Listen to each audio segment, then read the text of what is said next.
Bienvenidos sean todos y todas a How People Move People, un podcast sobre el impacto que nuestras palabras, artes, historias y vidas tienen entre nosotros. El viaje de cada serie es desarrollada en una secuencia de 6 episodios. Esta serie, titulada Trace Elements, fue desarrollada por José Solís, un escritor y investigador de cultura hondureño con sede en Madrid, que explora el impacto que dejan los artistas, tantos vivos como muertos, que se vieron afectados por la epidemia del VIH-Sida, que continúa en la actualidad. Solís viajó entre las Américas y Europa para recopilar historias de hombres y mujeres trans. Honramos sus historias en sus idiomas originales, ofreciendo la mitad de esta serie en inglés y la otra mitad en español. Bueno, entonces empezaré que mi nombre es José Antonio Zambrano, soy el coordinador de programas LGTBIQ+, de la Asociación para una Vida Mejor de Personas afectadas por el VIH-Sida en Honduras. APUVIME es el acrónimo de nuestra organización, es una organización de base que funciona desde el 2003. Aquí en Tegucigalpa, y trabajamos en 5 departamentos de Honduras, que es la zona, digamos, sur, el departamento de Valle, Choluteca, El Paraíso, Lancho y Tegucigalpa. Y nuestro trabajo está enfocado en poblaciones en situación de vulnerabilidad, como son las personas con VIH y la diversidad sexual. Y nuestro trabajo, aparte de tener un pequeño y modesto hogar, por decir así, que es la Casa Renacer, que funciona como tal y que hemos tenido desde esta fecha de que se inauguró una expectativa de desarrollar algunos programas muy fundamentales en cuanto a apoyar a aquellas personas que estaban en lo que se llama ahora una infección avanzada, y que se llamó el BUDE acompañante, con un equipo multidisciplinario para poder hacer acciones en las salas de infectología de 2 grandes hospitales de referencia en Tegucigalpa, como es el Hospital del Tórax y el Hospital Escuela. Y también incluir poblaciones en situación de vulnerabilidad, como son mujeres trabajadoras sexuales,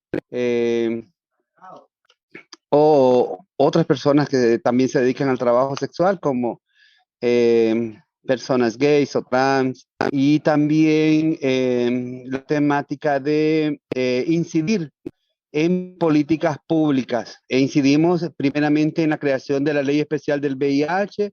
Esa fue aprobada el 9 del 9 de 99, y la reforma que se hizo a la ley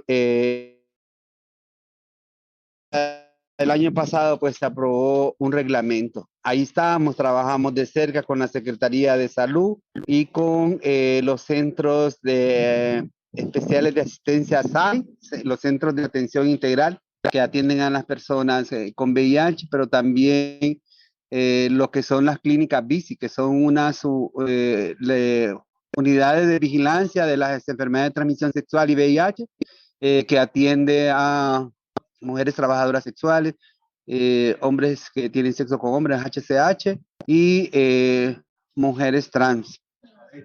Y también hacemos incidencia, por ejemplo, con la Secretaría de Derechos Humanos, que fue creada en el año 2003, y también se creó la política pública y el primer plan de acción en derechos humanos en Honduras, que prácticamente terminó el año pasado, y se está haciendo o se está generando el espacio para hacer el segundo plan, el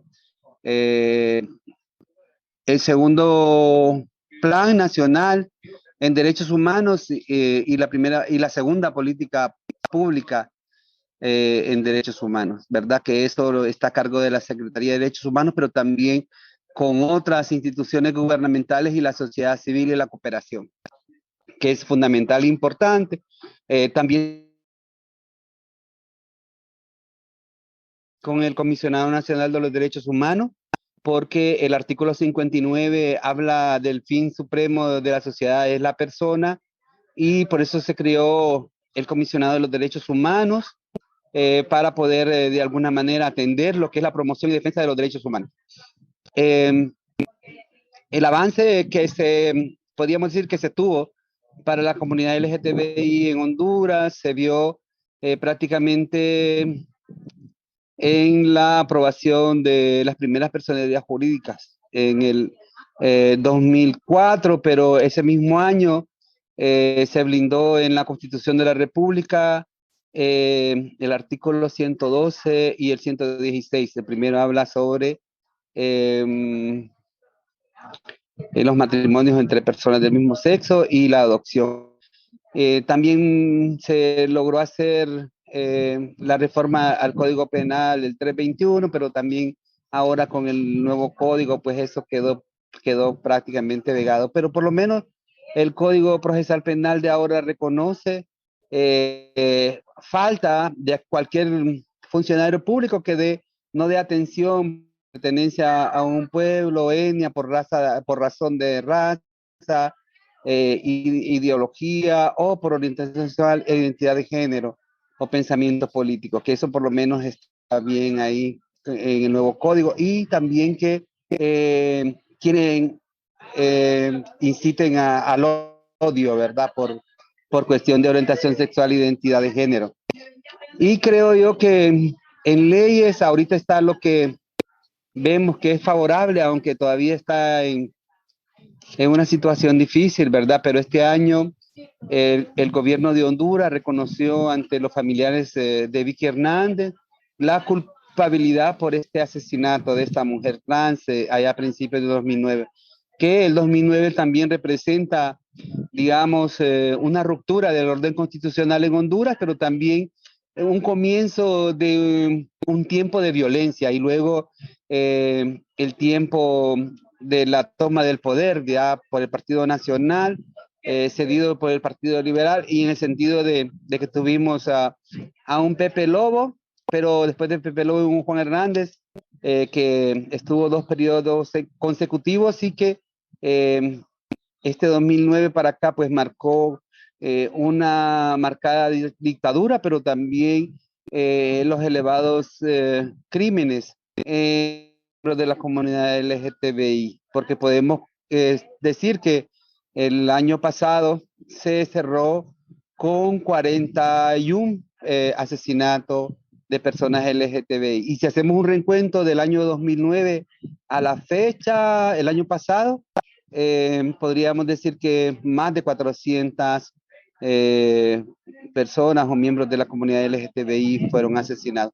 Este año, que ya estamos en febrero 10, ya hubo un primer asesinato en el litoral atlántico, precisamente en La Ceiba, una mujer trans fue asesinada, ¿verdad? Y también hay que ver que han habido sucesos en los cuales se ve comprometido tanto la seguridad personal como la vida de personas LGTBI y defensores de la diversidad sexual, ¿verdad? Entonces, hay una marcada violencia, la heteronormativa no reconoce derechos para la comunidad LGTBI, pero en este reconocimiento que hizo la Comisión Interamericana de Derechos Humanos por el caso de Vicky Hernández, da como una puerta o una esperanza en lo que es el tema de la identidad de género para las mujeres trans, hombres trans, en el sentido de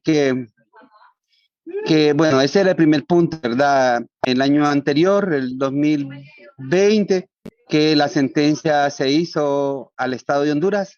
El año pasado, bueno, este año, no, el año pasado, el 2022, se reconoció públicamente en mayo del 2022 en San Pedro Sula esta culpabilidad, y bueno, y se sigue. Lo que pasa es que se ha empantanado el cumplimiento de esta comisión porque el Registro Nacional de las Personas no quiere hacer un cambio en lo que es su reglamentación interna para poder dar paso al reconocimiento de la identidad de género. Entonces creemos que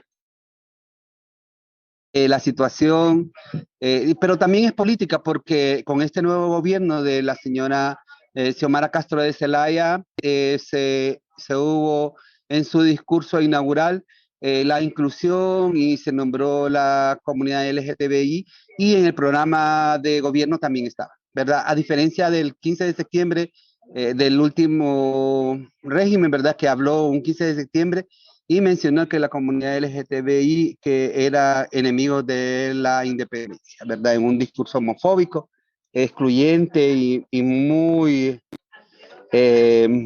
digamos, negativo para la comunidad LGTBI en Honduras. Sí, lo recuerdo muy bien. Entonces, como yo lo recuerdo a usted como una de las figuras activistas, ¿no? Desde que yo era un adolescente. Yo le mencioné que yo fui voluntario en el Foro Nacional de VIH-Sida en el 2004, Así como 2005. no, usted conoce a doña Xiomara Bu y otras personas Claro, que creo que todavía están trabajando en el Foro Nacional de SIDA. claro, yo lo conozco a usted, solo que era un adolescente y toda la vida lo he visto y como hombre abiertamente gay, yo también lo considero o sea, una de las figuras que me demostró a mí que en nuestro país se podía tener una vida, o sea, que existíamos, ¿no? A pesar de la violencia, de todo lo que usted menciona. Siempre le he querido preguntar cómo termina usted siendo activista, cómo termina usted siguiendo este paso tan increíble que ha sido su carrera en este campo. Nosotros en el 2013, en el lugar en que estábamos, era en el barrio del Bosque, sufrimos también extorsión y por eso tuvimos que cambiarnos de ahí a otro lugar en el que estamos ahorita, ¿verdad? Y prácticamente dejamos abandonado el espacio, el lugar, después de casi 10 años, digamos, de tener un lugar, un espacio y haber conseguido en esta localidad, digamos, esta aceptación tanto de la población como de las autoridades y todo un avance. Pero también que estos espacios nos sirven para poder empoderarnos nosotros mismos, poder hacer acciones más articuladas también, pero también elaborar planes, programas o proyectos que de alguna u otra manera nos benefician, ¿verdad? No solamente en el tema de salud, sino también en los temas de acceso a la justicia, pero también en la parte de la incidencia política, por ejemplo. Pero también nos afecta de la manera como sucedió con Comunidad Gay Sanpedrana, digamos, en San Pedro Sula, donde en el 2016, por la muerte de su director, se me escapa ahorita su nombre, pero si recuerdo te lo digo, que él fue secuestrado, a los 3 días apareció y fue prácticamente torturado, asesinado, ¿verdad? Entonces, esas son las cosas que pasan. Y otra de las cuestiones también que también es terrible cuando una organización cierra ese espacio de acción, por ejemplo, en San Pedro Sula, que es importante, pero bueno, en el 2010 se creó otra institución que se llama, y que está todavía, que es el colectivo Unidad Color Rosa, que trabaja con mujeres trans, pues, pero así como podríamos decir que de CEPRES o PROUCE, digamos, que es organización pro desarrollo ceibeño, que prácticamente 3 de sus directores están viviendo en exilio ahí en España, ¿verdad? Y así como, por ejemplo, la participación política, además de decir así en Mozogrodo, bueno, a mí me invitó para eso, ¿verdad? En el 2012, en las elecciones primarias, pero yo dije que no y yo invité a mi amiga trans, Arely Victoria Gómez, que también terminó después de ese proceso en exilio, ¿verdad? Porque también las mujeres trans, por ser más visibles y son activistas, tienen un mayor grado de... Arely Victoria Gómez participó en la primera contienda, por decir así, para elecciones primarias donde por primera vez estaba una candidata trans y un hombre abiertamente gay, como es Eric Martínez, ¿verdad? Tuvieron el gran problema con el que gerencia la confraternidad evangélica, ¿verdad? Entonces,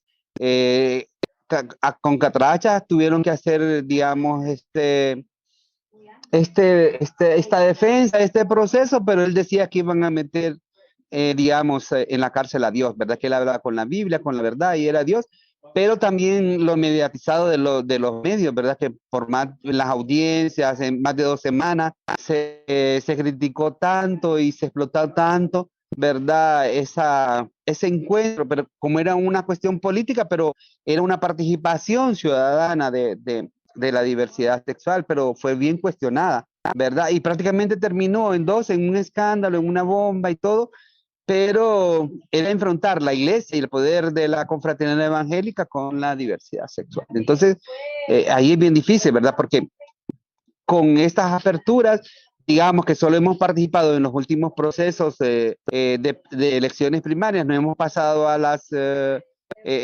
no pasamos a las generales, pero por lo menos ha habido como más apertura, ya no solo libre, porque también eso hay que reconocer, ¿verdad? De los partidos políticos, el partido más emergente y que está en gobierno ahorita, en sus estatutos está, digamos, abierta la participación para la población LGTBI como tal, ¿verdad? Y hay una unidad LGTBI o algo así han abierto ellos en su gobierno. Pero bueno, eso ha hecho que por lo menos el Pino en las elecciones de 2017 también tuviera una mujer trans, como es Diana Ferrera, y también en algunas municipalidades también hubo participación en planillas municipales, también de otros compañeros. Pero también este año que pasó, el 2022, tenemos a Víctor Grajea, ¿no? Que es un diputado suplente de Cortés, pero por lo menos ahí está y hay otra persona más.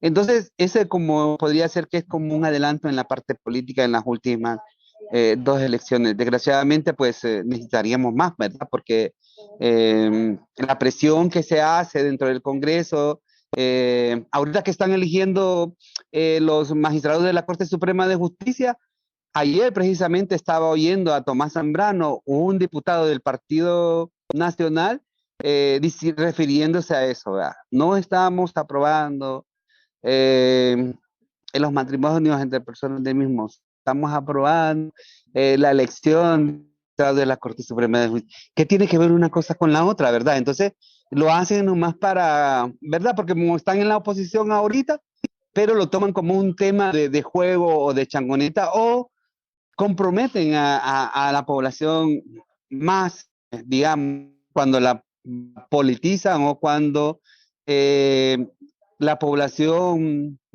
es, es mediatizada, pues, ¿verdad? Y o se ve entre medio de la política, porque al final hay un total desconocimiento o invisibilización de derechos o de reconocimientos para las comunidades, ¿verdad? Por eso hay tantos índices de muerte, pero también hay situaciones que las provoca el crimen organizado, las maras o las pandillas en todo a las personas LGTBI y provocan entre ellas, ¿verdad? Esta violencia de estas estructuras criminales, que exista un número grande de desplazamientos forzados por la violencia, que ha reconocido por el gobierno y que también hemos trabajado en esa parte más de 10 años, pero se siguen entonces estas personas, digamos, cuando no pueden ubicarse aquí o no pueden regresar a sus lugares, traspasan las fronteras y se convierten en los nuevos migrantes. Y eso se da porque ha habido un segundo estudio sobre la situación de desplazamiento forzado por la violencia y que se ha reflejado de que muchas personas que están huyendo pertenecen a la comunidad LGTB y se van precisamente por ese miedo, por ese temor o por ese alto nivel de que al final los primeros expulsores antes de las comunidades son las casas, las familias, pero también la escuela, el trabajo, pero también las comunidades, pero también los gobiernos y las políticas públicas que a pesar de que existan o hayan, no son inclusivas, no son igualitarias, pero también no reflejan, digamos, por lo menos una priorización o una atención particular hacia la comunidad LGTBI, porque las necesidades de la comunidad gay son diferentes, ¿no?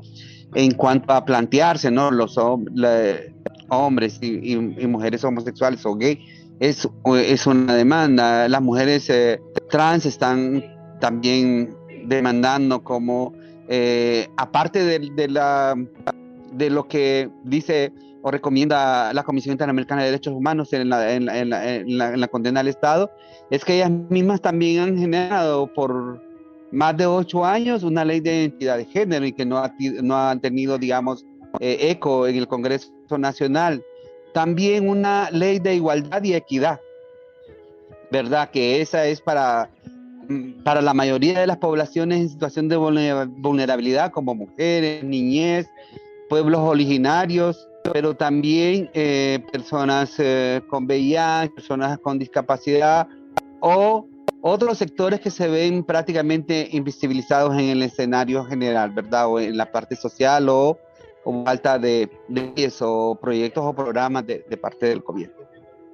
Claro, muchas gracias por este contexto tan completo. Ahora quiero que hablemos un poco, que me cuente todas esas historias sobre las chicas que usted conoció, que se dedicaban no solamente al trabajo sexual, sino que también bailaban. Entonces, si puede, si le parece, viajemos un poco en el tiempo, diría, y que me cuente cómo llega usted por primera vez a estos locales en el Zonal Belén y cómo era la atmósfera, qué música se escuchaba, qué gente había y cómo conoce usted no sé si se quiere concentrar en la chica de la foto que me envió, por ejemplo. Sí, la verdad que el nombre de la chica trans es Mireya Taylor, así como el apellido de esta famosa actriz, ¿verdad? La Elizabeth Taylor. Elizabeth. Pero ella se nombró Mireya Taylor. How People Move People es presentado por el Centro Nacional de Coreografía de la Universidad de Akron, o NCC Akron. Este podcast es producido por Jennifer Edwards. Silvana Cardell produció nuestros programas para la comunidad hispana. James Sleeman es nuestro editor. El tema musical es de Elise Robin. La transcripción de Arushi Singh. La portada de Micah Krause. Soy Eduardo Vilado, director artístico y ejecutivo del Ballet Hispánico y miembro de la Junta de NCC Akron. Un agradecimiento especial a la Fundación John S.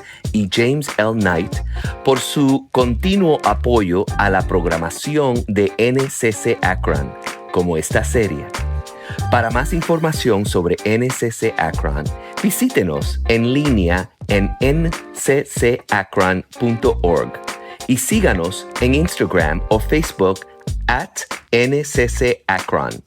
Esperamos que hayan disfrutado este episodio y lo alentamos a que se inscriban en su plataforma de podcast favorita buscando How People Move People. Gracias.